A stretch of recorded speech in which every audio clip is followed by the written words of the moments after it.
2024 really has been a dumpster fire year for film. It seems like every 2 weeks we get a new contender not only for the worst movie of the year, but in some cases for worst movie ever made. I had originally planned to make a top 5 or top 10 worst films list, but when I realized Winnie the Pooh Blood and Honey 2 wouldn't even make the top 20 list, I just figured that would be an impossible task. So instead, I think I'm going to count down the top 5 worst movie scenes of the year. Still not the easiest task, but since some movies were just bad without terrible individual scenes, it still kinda helps. One thing though, I will be excluding the absolute worst movie of the year, which FYI was I Saw the TV Glow, because literally every scene would be on this list if I allowed it as an option. That movie makes Madam Web, Joker 2, and The Crow seem Oscar-worthy. So, without further ado, the top 5 worst movie scenes from the worst movie year in my living memory, 2024. Enjoy!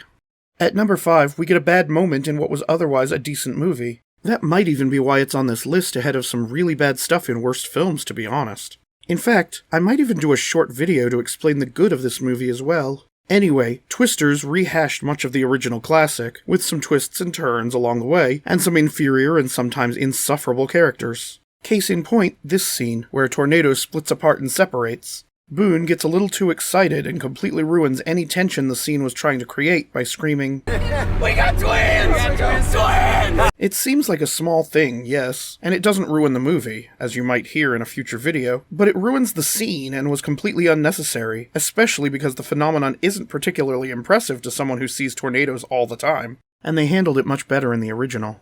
Okay, we got sisters.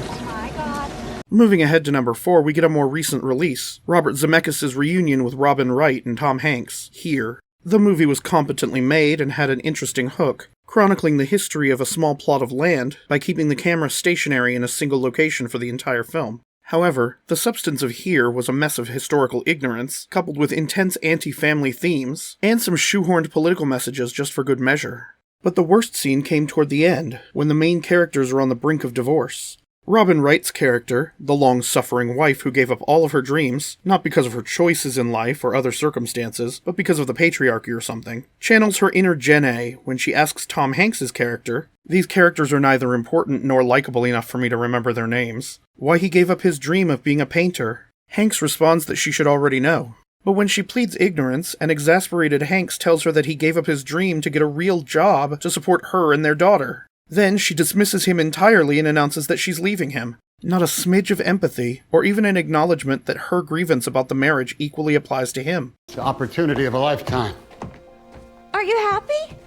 He is satisfied with the choices and sacrifices he's had to make, because he loves her, but she clearly doesn't feel the same. She reveals herself to be the kind of narcissist that would string along her mentally challenged friend for 40 years, come back only when he's rich and famous, infect him with AIDS, and then convince him to support a child who is too old to be his. He's one of the smartest in his class. I had run for 3 years, 2 months, 14 days, and 16 hours. Serious question. How is it possible that a queen that feeds would-be princesses to a dragon on their wedding days is not the most evil character this actress is portraying this year? Number 3 on my list is actually a tie.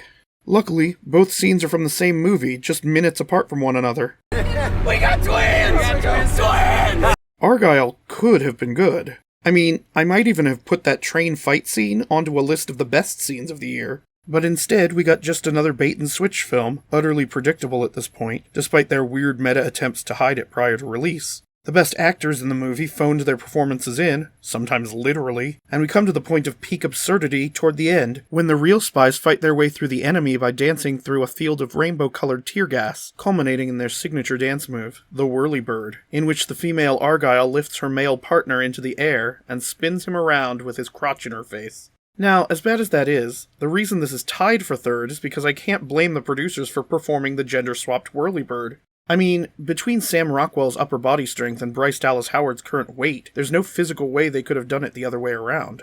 The second scene happens moments later, when they find their way down to the engine room. Avoiding bullets in this room leaves a bunch of holes in the equipment, leaking oil all over the floor. Not only does this CGI oil stop flowing randomly, in order to keep our heroes from slipping on the floor, but the slick surface allows Bryce Dallas Howard to put knives into the soles of her boots and figure skate kill all of the enemies. Oscar Wilde couldn't come up with words snarky enough to describe how utterly stupid this is, looks, and should make us feel as an audience. What a disaster. And we're only at number 3. Our next entry comes from a comedy whose entire potential, if there ever was any, was irreparably tarnished by its undue and, frankly, ignorant spitefulness. With the movie slate this year, I wonder if anyone can actually guess the film from that description alone. Probably not.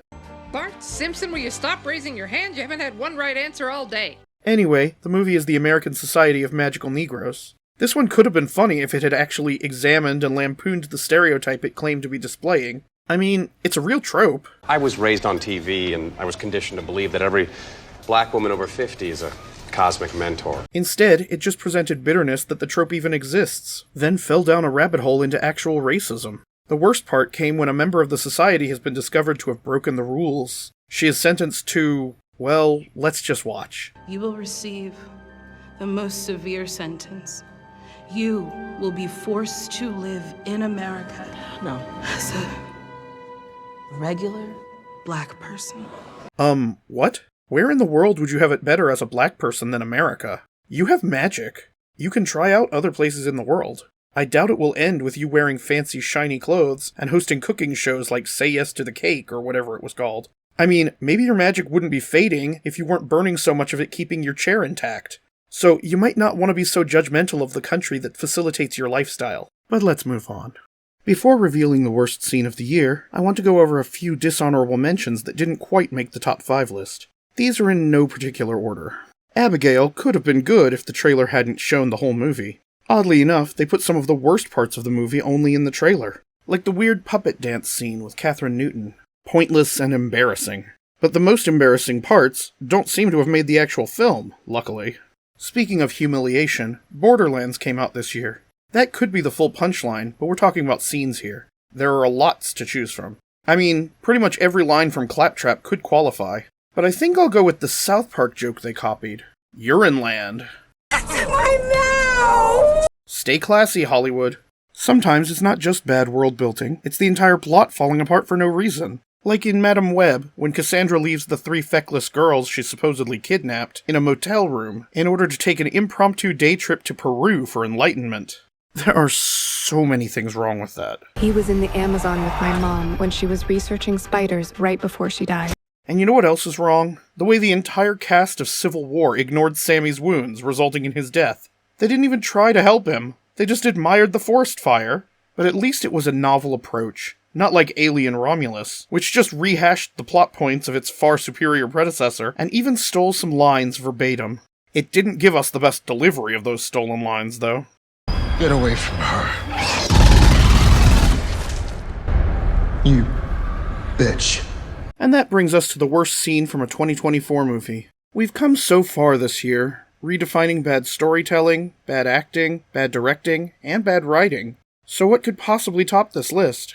Well, here goes nothing. Lisa Frankenstein took the classic Gothic novel, misunderstood the point of the story, and transformed it into an awkward geek-to-chic-to-murderer teen love story set in the late 1980s.